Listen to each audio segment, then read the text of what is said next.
Minsan ang pinakamahirap na patawarin yung sarili natin.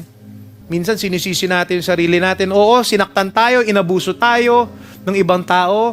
Pero minsan, sinisisi natin yung mga sarili natin sa mali nating ginawa.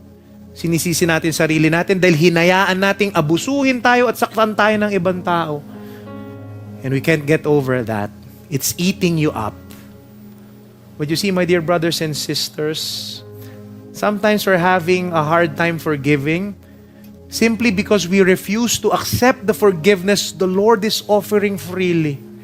Matagal na pala akong pinatawad ng Diyos. Pinatawad na nga ako ng kaibigan ko. Ang problema ito, ayaw kong tanggapin. Pilit kong pinaparusahan yung sarili ko sa guilt ko.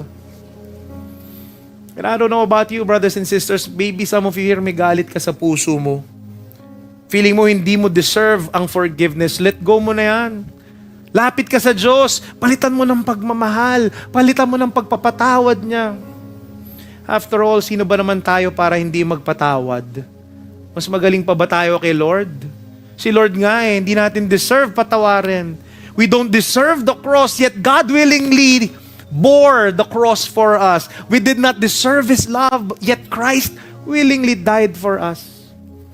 Kung ang Diyos napatawad tayo, sino ba naman tayo para hindi natin patawarin ang kapwa natin?